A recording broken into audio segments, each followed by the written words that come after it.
足並みを揃えてゆこうお互いを信じ合う5人の仲間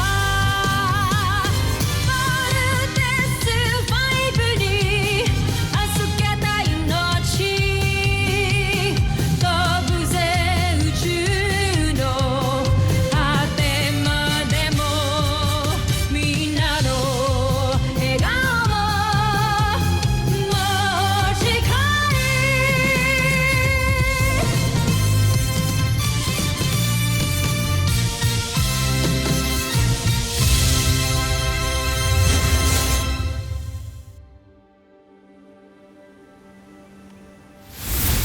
Ang nakaraan sa Voltes 5 Legacy.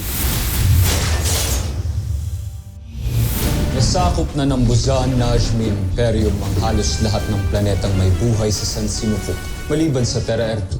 Napakalaking hadlang talaga sa atin ang Voltes 5. Dapat siguro alamin din natin kung sino ang namumuno at nagpapatakbo dito. Parang nakakarami na kayo ng inom ah. Hoy, wag ka nga mga ilam. Ngiyabang mo no? No touching! Oy! Sabi bang no touching eh! Loko. Sir, salamat talaga, sir. Ang bait niyo naman. May mga guys pa rin pala like you, no? Mahusay at ginawa mo ang iniutos ko sa'yo. Umaasa ako na sa susunod nating pag-uusap ay may maganda ka muling balita. May paraan na para malaman natin kung sino ang 5 piloto ng Voltes 5. Ikaw pa lang yung babaeng nakakausap ko na ganito katagal. Bukod sa mama ko. Alam mo, ikaw pa lang yung taong nakausap ko na nakarelate ako. Gusto rin kita, kaya hinay-hinay muna, please. Gusto rin kita mas makilala pa. Friend ba yung tingin mo sa akin? Sorry, what? Kung friend yung tingin mo sa akin, sabihin mo sa akin kung bakit kayo nag-break ni Eva. O bakit di ka makasagot ngayon kung may problema, no? Feeling ko, this is not the right moment to talk about it. Pag ready ka na, sabihin mo rin sa akin kung sino yung crush mo.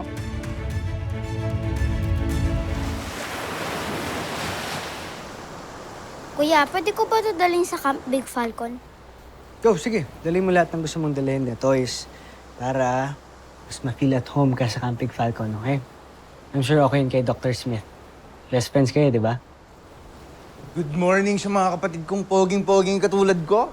Morning, Big Bird. Aga ko gumising. Kanina ko pa kayo hinihintay. Oo nga. Ano nakain mo? Inspired lang. Ba? Inspired? May inspired ka na ngayon, ha? Bakit, ha? Ano meron? Ha? Nakilala kasi akong kaibigan kagabi. Ah, okay. Kaibigan na to, babae. Babae? Ay, yung ngiti, pambabae yung sagot eh. Sino yan? Kwento mo. Dali na. Sige na, please. Saka ako na ikikwento sa inyo pagka naging girlfriend ko na. Girlfriend talaga? Eh, kagabi mo palang nakilala eh. Oo nga. Bunso, ganun talaga minsan. Tama nga tong Kuya Steve mo, tsaka Ate Jamie mo, oh. Ano? Oh. Sure. Ano? Kaya nga in love ka sa kanya eh. Bakit nasa akin yung usapan? Ikaw yung pinag-uusapan dito, di ba? Alam nyo, mag-ready na kayo. Baka malate tayo, kailangan natin mag-report sa Camp Big Falcon. Kuya, Ano? wala na si Ava. Oh, Oh, hindi pwedeng-pwede na kayo ni Jamie. dali nyo lahat ng kailangan yung dalhin. Go na, bilis! Baka malate. Gagalit si Dr. Gagalit si Dr. Smith. Jamie! Yung gagayahin yung kay Big Bird mo, ha? Kuya, I wish nandito si Mama. Sigurado ako, happy siya. Kasi, happy din kayo.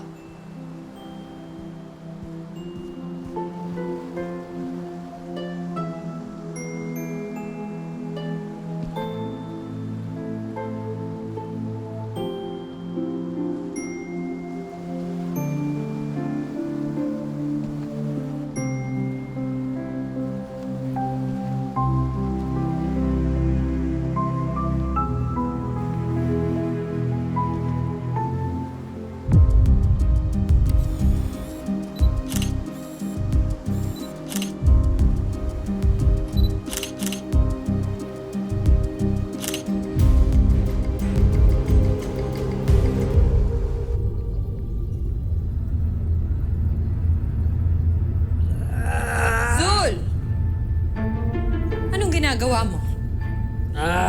Wala. May pinag-eksperimentuhan lang ako. Napadaan ka. Bakit? Parang balisa ka yata.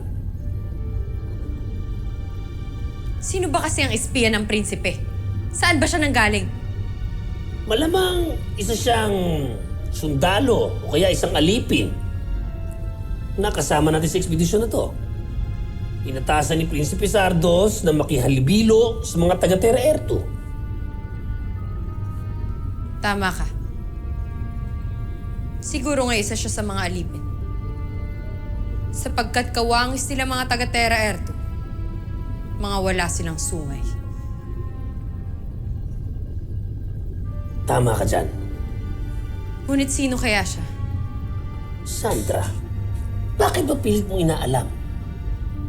Hayaan mo siyang gawin ng kung ano man ang misyon niya. Nabuti pa, munta tayo kay Draco sa unang lagusan. Tingnan natin kung tapos na yung beast fighter niya.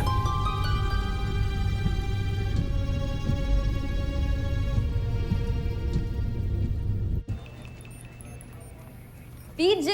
Jimmy! Paki-process daw ito ang independent security hard drives from medical, please. Okay. Thank you. Sure. Well, well, well. If it isn't Jamie Robinson. Akala ko ba nag-quit ka na? A girl can change her mind, right? Lalo na kaya lang naman ako umalis dito sa campus because may kinaiiritahan ako.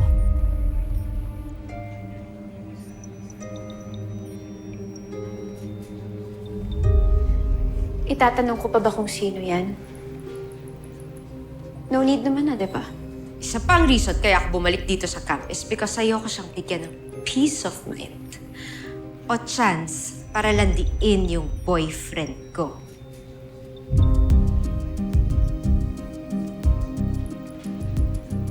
Boyfriend mo pa nga ba si Steve? Last I heard kasi parang masaya naman na siya na single ulit siya. So ano pang babalikan mo?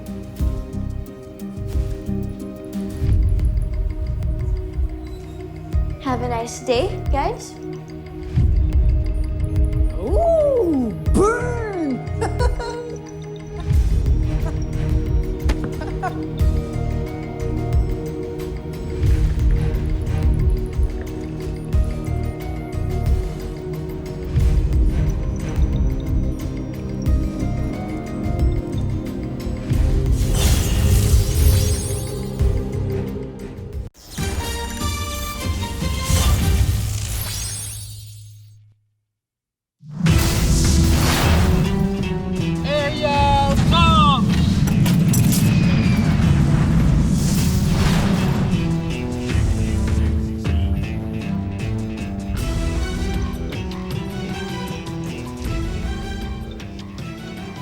Kaya pa ba siya nag-train? Kaka-take off niya pa lang, Doc. Kaya na kaya ng batang yan at nagtitrain ng mag-isa. Baka mainit na naman ulo, Doc. Kilala niyo naman si Lieutenant Cordon. Maybe he's just blowing off some steam. Mahirap talaga basahin ng galing ito si Mark. Just like the Armstrong brothers. Parang anak ko na rin yan.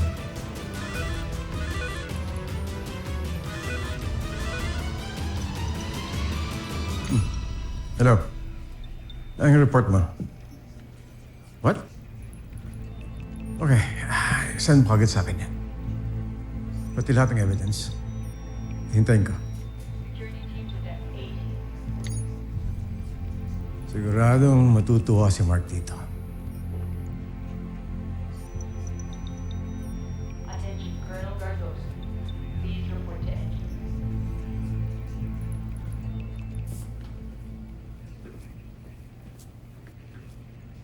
Is that for me? Akala ko umalis ka na.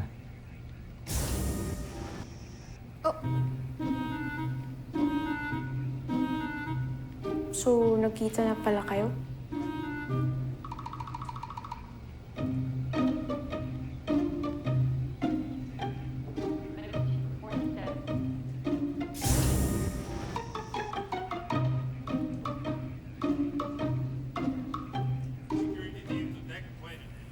Thank you for the flowers, babe. Sabi na nga ba, masaya ka na bumalik ako dito eh. Sorry kung nag-quit ako ah. But I realized na dito talaga sa camp yung life na gusto ko. So yeah, I'm back for good. Well, excuse me?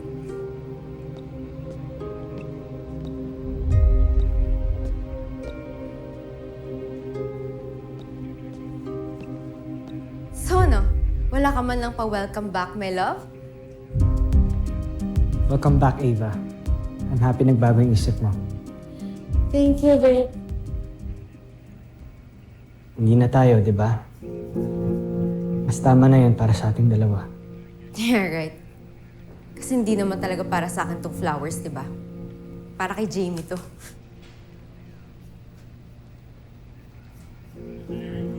This is actually for her. It's my way of saying thank you kasi hindi niya ako iniwan nung namatay si Mama. Ikaw, nasan ka ba nun? Nasan ka nung kailangan kita? Ngayon, babalik ka. You're acting like we're still together. Ano iniisip mo? Tatanggapin kita? After nung nangyari nung lahat? Eva.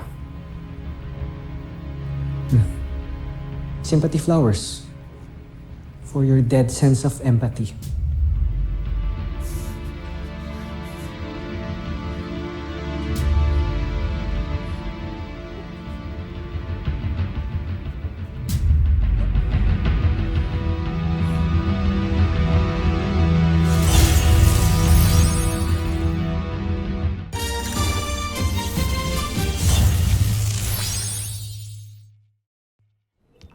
Ano pong sasabihin niyo sa akin, Dr. Smith? May update ako tungkol sa mother mo. Yung totoong nangyari sa kanya. Magbunga yan, Doc. I don't wanna ruin my day. No, Mark. Mali ang iniisip mo. Hindi ka iniwan ng nanay mo at hindi niya inabandon ng tatay mo. Eh ano ho ba totoong nangyari sa nanay ko? If you're willing to listen, kwento ko sa'yo. Makinig ka lang. Kukwento ko sa'yo ang buong storya.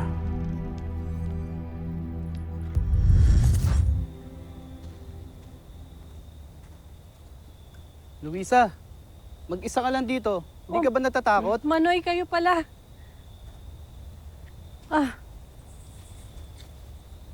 Alam mo ba, noong nakaraang linggo lang, may taga-barangay na inatake ng asong gubat sa tabing ilog.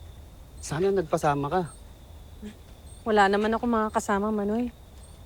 Alam niyo namang may sakit ang asawa ko. Ayoko naman magpasama kay Mark. May istorbo lang yung tulog ng bata. Eh di sana nagpamaga ka na lang. Mas safe dito pag araw. Oo nga. Eh kaya lang ho, lumala yung ubo ng asawa ko.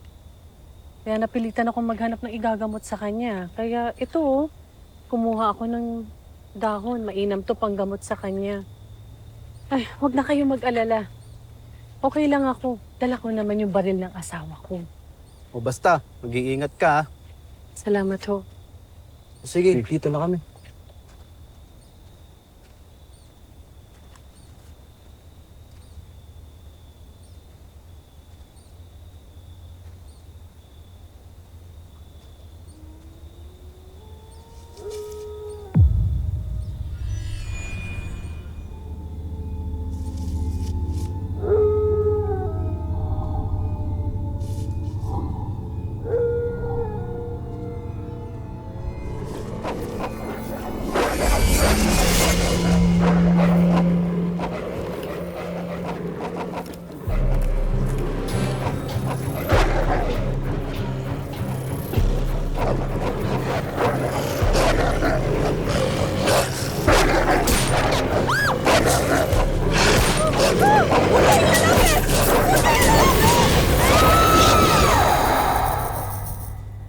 Totoo ho ba itong mga kinuwento niyo sa akin?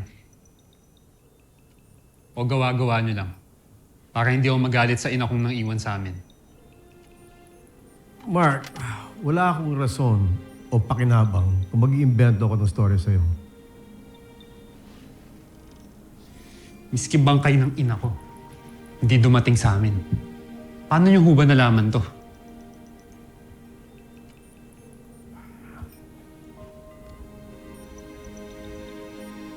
many years ago, meron natagpo ang isang kalansay sa gubat. Nakita na marami itong kagat ng mga hayop. Nung sinuri siya ng mga eksperto, nalaman nila na yung kalansay na yun ay kalansay ng isang babae. At doon nila natuntun ang nanay mo. Matagal nang wala ang tatay mo noon. Patay na siya. At ikaw naman, wala ka rin doon sa lugar. Kaya hindi mo agad nalaman.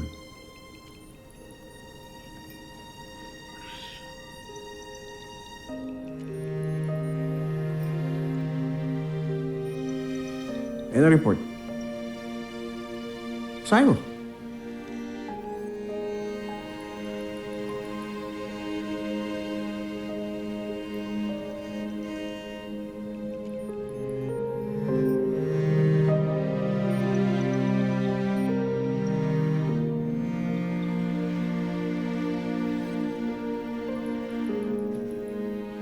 You see, hindi masamang ina ang nanay mo. Hindi kayo nabandona at sumama sa ibang lalaki na gaya ng iniisip mo. Just like Mary Ann. Namatay siya tulad ng nanay mo. Namatay siya dahil sa pagmamahal sa tatay mo. At wala siyang iniisip kung hindi yung kaligtasan at yung pagmamahal niya sa iyong ama.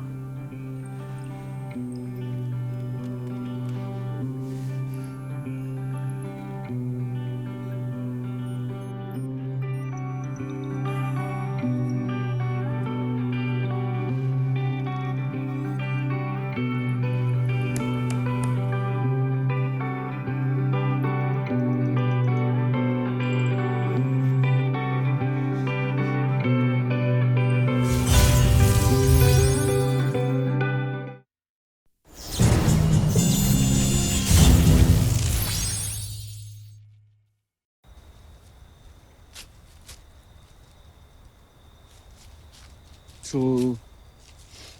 totoo nga na bumalik na si Ava. Ano ibig sabihin nun? Eh di, nagdrama-drama lang siya. Paano na yan, Kuya Steve? Paano mo na maliligawan si Ate Jamie kung nandiyan na naman si Ate Eva? Ligaw agad. Ito talaga sa bunso pa talaga nang galing yung ligaw. Bata ka pa. Pinapaalam muna tayo kay mama kay papa. Mamaya kung ano pang tanongin sa akin. Ma, Pa, love you.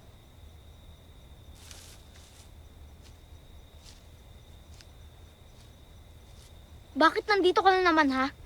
Naghahanap ka na naman ng away? Relax. Hindi naman ako nagpunta dito para makipag-away sa inyo. Bakit ka nandito? Gusto ko sanang mag-sorry. Gusto ko sanang mag-sorry sa inyo. Pati sa mga masasabang nasabi ko sa mama nyo. Truth be told, naiinggit kasi ako sa inyo. Lagi ko kasi nakikita kung gaano ka-ideal na mother si Mrs. Armstrong. Isang loving and caring na mother. Nakakala ko wala ako. I was wrong. I was very wrong. Kagaya rin pala ng mama nyo yung nanay ko. Pareha silang nag-sacrifice ng buhay nila para maligtas ang family nila. Maligtas? Oo, Big Brick. Long story, pero okay naman na ako. Hindi na ako naiinggit sa inyo. Kaya, sorry talaga. And I hope maging okay na tayong lahat.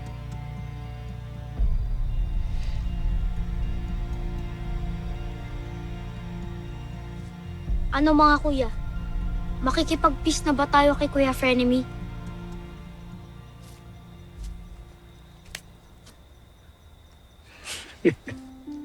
Pero ba't may pa-flowers pa? Para kay Mrs. Armstrong sana.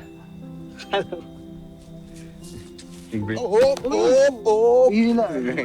Joke lang. Joke lang. Little John, sorry. Okay lang, Kuya Mark. Bigay ko na itong flowers sa mami niyo. Bakit?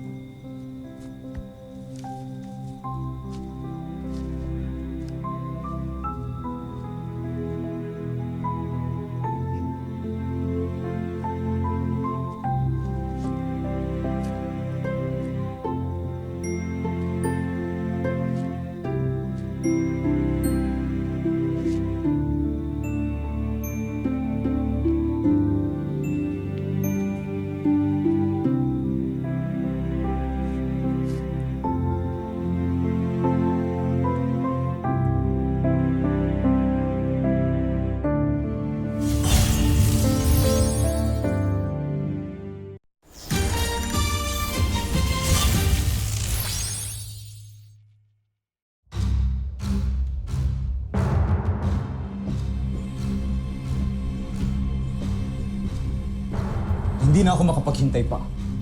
Draco, ilabas mo na! Nais ko na siyang makilala. Masusunod, Joffrey.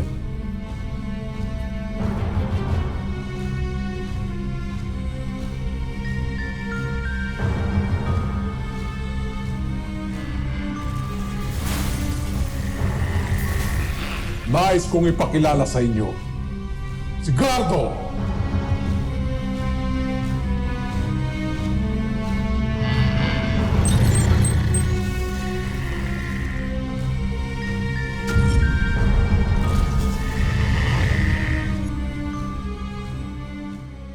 Susunod sa Voltes 5 Legacy. Dami-dami mo sigurong girls sa ka. Grabe, parang mas marami pa nga mga gadgets dun kaysa sa mga babae. Ano bang itsura ng loob ng camp? Kasi alam mo, mula bata pa lang ako, pinangarap ko nang makita yung loob nun. Pero until now, hanggang labas lang ako ng camp. Alam mo, matutupad na yung pangarap ko na yan.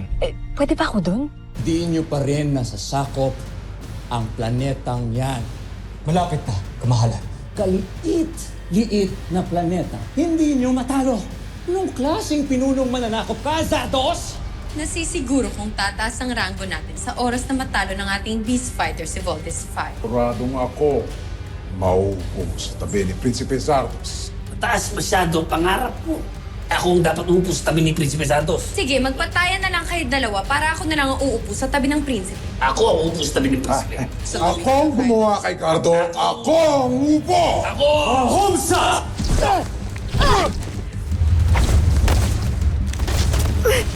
Galing na. Ano yun? Butterfly return. We have sighted the Bosay ng Beast Fighter heading towards the north, papuntang general direction ng Camp Big Falcon. Yan ang beast fighter na makakalaban natin. Team, alam kong kayang-kaya niyo yan. And I believe in you. Talunin niyo yung beast fighter niyan para hindi niya makapamugsala. Let's take this beast fighter down. Let's go!